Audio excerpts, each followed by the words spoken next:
Hello and welcome to Nithrania YouTube channel. You're watching another episode of the Game in a Micro.Nutshell series, which is a short version of my tutorials from the Game in a Nutshell series.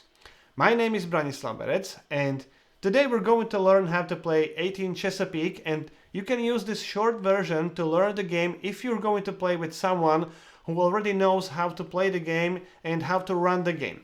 Because in this video, you're going to learn all the rules you need to know to play the game and to win the game, but I'm skipping all kinds of non-essential details and all the game administration rules.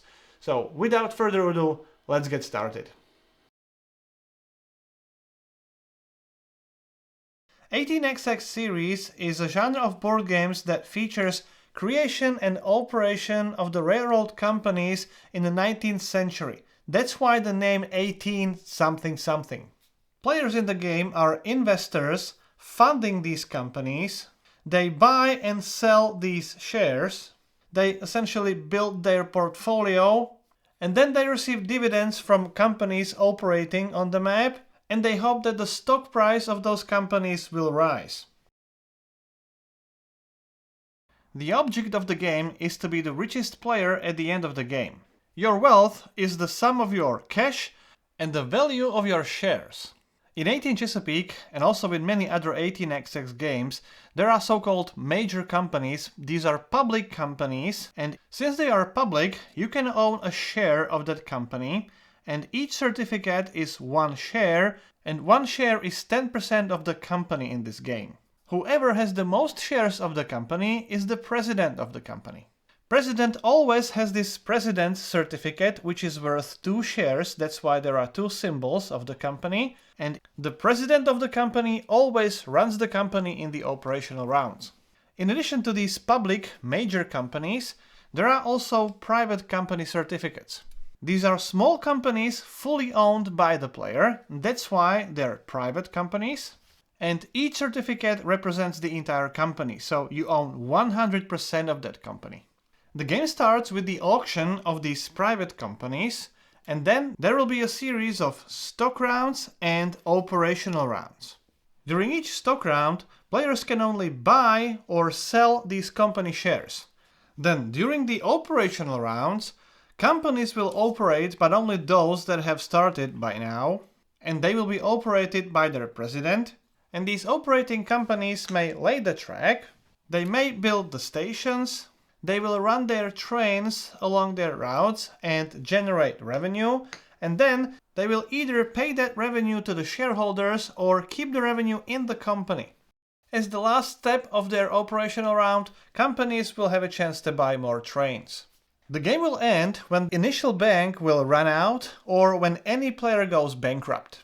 Then each player will count their cash and the value of their shares, and the richest player wins the game. The private company auction starts with the player with a priority deal and then continues in a clockwise direction until all players pass consecutively. On your turn, you have 3 options. You may either buy the cheapest company available, or you may bid on any other private company, or you may do nothing and pass. Passing doesn't end your round, so when the turn order comes back to you, you have again the same 3 options. When you buy the cheapest company, pay the value of the company to the bank and then take the certificate. You are now the owner of that company. When you decide to bid on more expensive private companies, you must bid minimum $5 plus the face value of the company. Since this is a bid, you don't take the company yet. All the bids must be the multiples of 5. Now, when you decide to buy the cheapest private company, if there is at least one bid on the next private company, resolve that private company as well. When any player buys the cheapest company available and all the remaining private companies have some bids on them, all the private companies will be sold, and that's the end of the auction. The player who bought this Cornelius Vanderbilt private company with 1 presidential certificate must set the par value for that company. Use one of the company markers and place it in one of these 3 spaces. Par value is the price of the shares of that company in this initial public offering. The par value never changes, and anytime you buy the shares from this initial public offering, you have to pay this price. During stock rounds, players buy and sell these shares, these certificates. They do it in turns, starting with the player with the priority deal and then continuing clockwise. In the first stock round of the game, on your turn you only have two options. You may either buy one certificate or pass. Similar to private company auction, if you pass and the turn order comes back to you, again you have the same options, you can buy a certificate or pass. However, you may never sell any shares in the first stock round of the game. In all subsequent stock rounds in the game, you may sell any number of shares, and then you may buy one certificate, or you may pass, obviously. Both selling and buying are optional, so you don't have to do both, but when you do, you must sell first and then you may buy. When you buy shares from this initial public offering, and you want to start a new company, the first certificate you buy must be the President's certificate. Take one of the company markers and set the initial par value. This is the value for one share, so when you buy the President's certificate, you have to pay double that value, because it's worth 2 shares. Place it into your portfolio and pay the money to the bank. Then for any other share from the initial public offering, you only pay the par value, so $70 in this case. If there are any shares in the bank pool, you may also buy one share from the bank pool, and you buy the share for the current market price. There is one very important rule: one player can never own more than 60% of one company. When you buy the President's certificate of a company and you set the par value, this is called starting the company. However, the company is not operating yet. To do that, players have to own at least 60% of the company. That means that at least 60% must be sold from this initial public offering. The president of the company gets the company charter, all these station tokens, and the initial treasury, which is 10 times the par value. So 800 in our example. Now take one additional company marker and place it on one of these 3 initial spaces on this stock market, which corresponds to the par value. When you sell shares, you may sell any number of the certificates during the same turn. All the shares sold are moved to the bank pool. They are never returned back to the initial offering. Shares are sold for the current market price. The market price then drops down 1 space for each share sold. The bank pool can contain maximum 50% of shares of one company. Then, the president's certificate may never end up in the bank pool. You may never sell that certificate to the bank.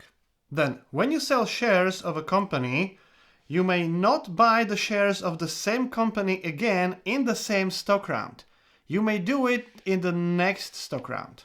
Over the course of the game, players may not buy as many shares as they want. There is always a certificate limit, which is different for each player count, and this number indicates what's the maximum number of certificates you may have.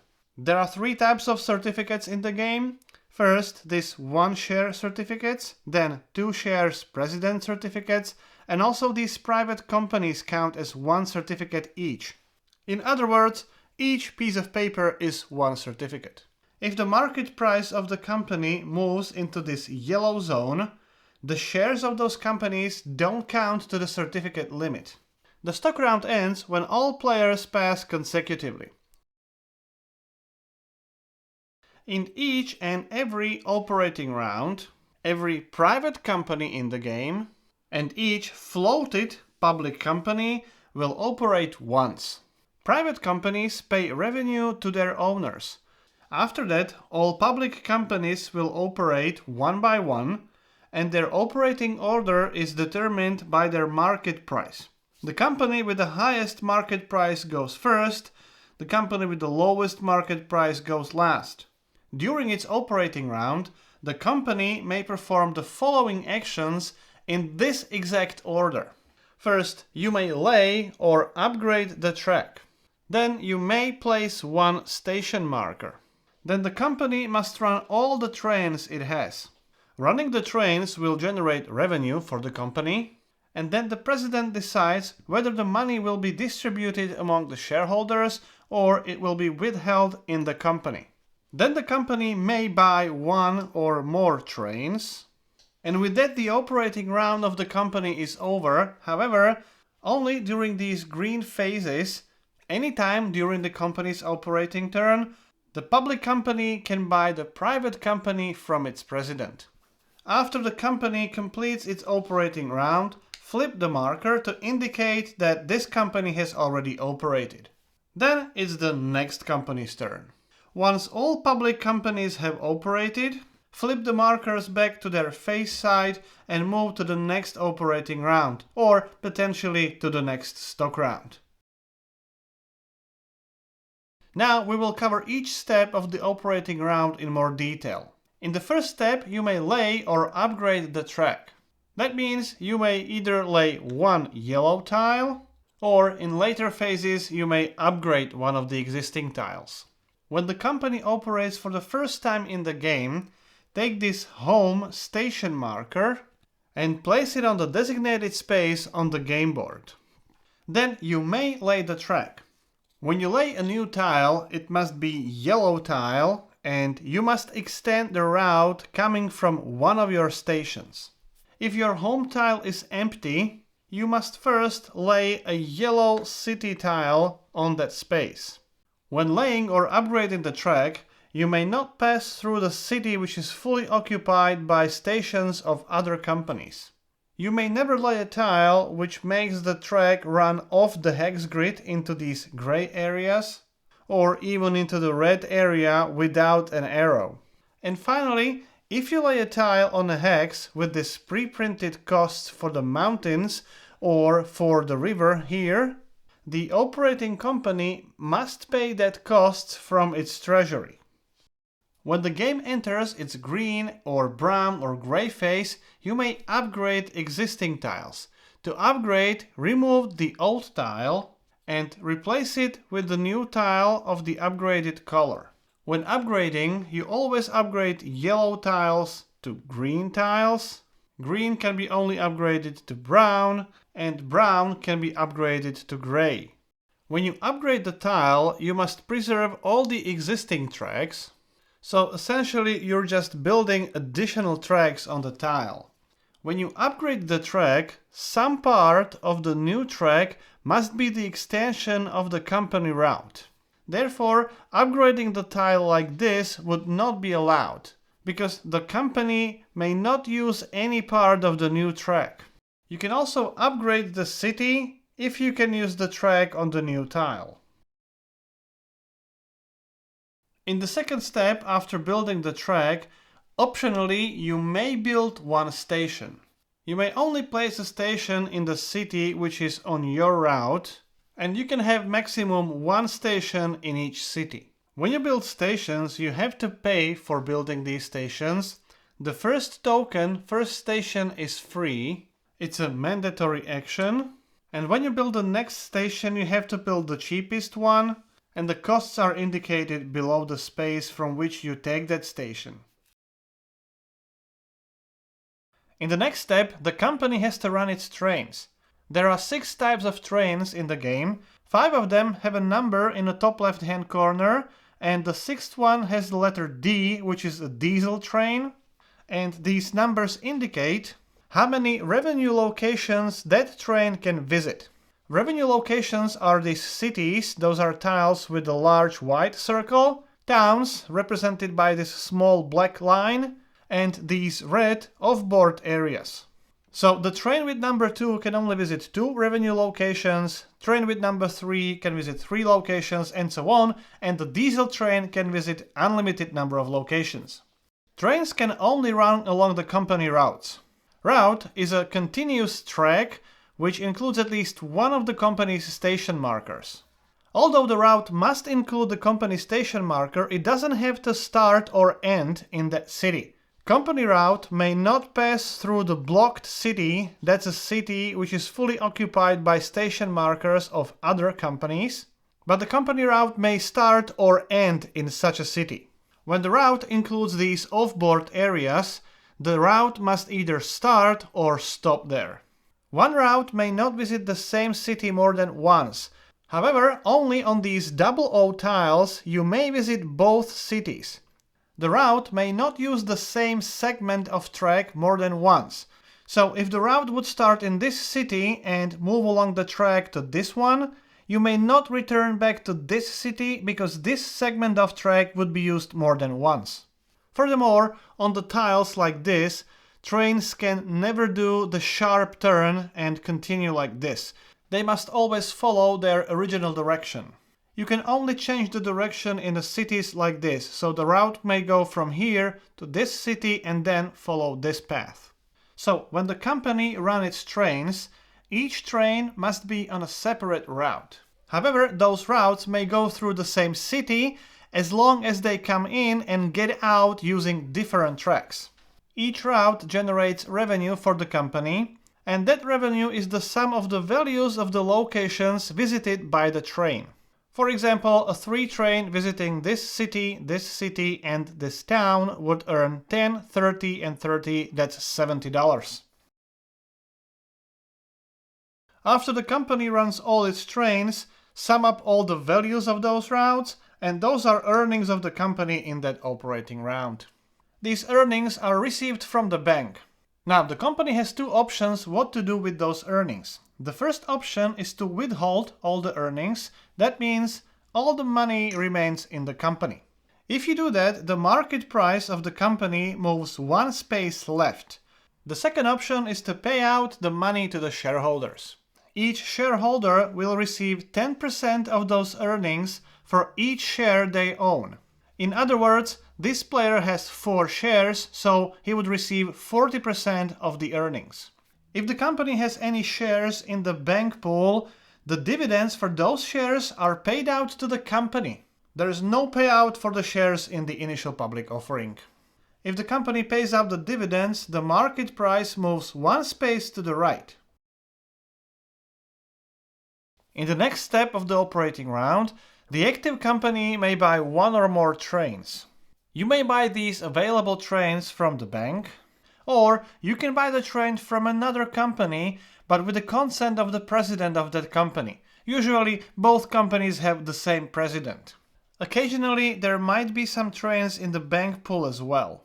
When the operating company buys trains, it may only use the money from its treasury. The president of the company may never contribute to buying the trains. When you buy the train or trains from the bank, you must always buy the cheapest one for the face value. If the company wants to buy the train from another company, it can buy any of those trains. However, this time, the minimum price is $1, but there's no maximum, so if you want, you can even spend all the money of that company. This is actually a very important tactical maneuver in the game. Now, before we move on, we have to talk about the game phases. They are printed on the company charters and also on the player aid card. At the start of the game, only the yellow 2 trains are available, and that's why the initial phase of the game is the yellow phase or 2 phase. Each stock round is followed by only 1 operating round, and then it goes back to another stock round.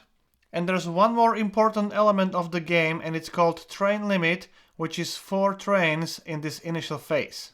When all the 2 trains are sold out and the first 3 train is bought from the bank, the game enters the green phase. That's also indicated by the green color of the 3 train and also on the company charter.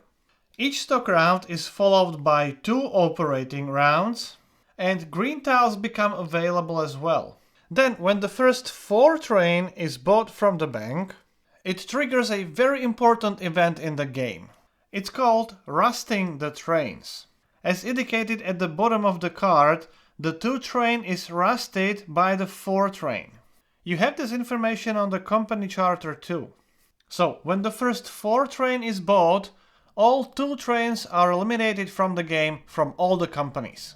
Then, when the first 5 train is bought by any player, the game enters the brown phase, and first of all private companies are removed from the game. Stock rounds are now followed by 3 operating rounds, and brown tiles become available. Then, when the first 6 train is bought, all the 3 trains are rusted by this 6th train, so they are all removed from the game. And there is a small exceptional rule now. Although there is still one 6th train available, players may also buy the diesel trains.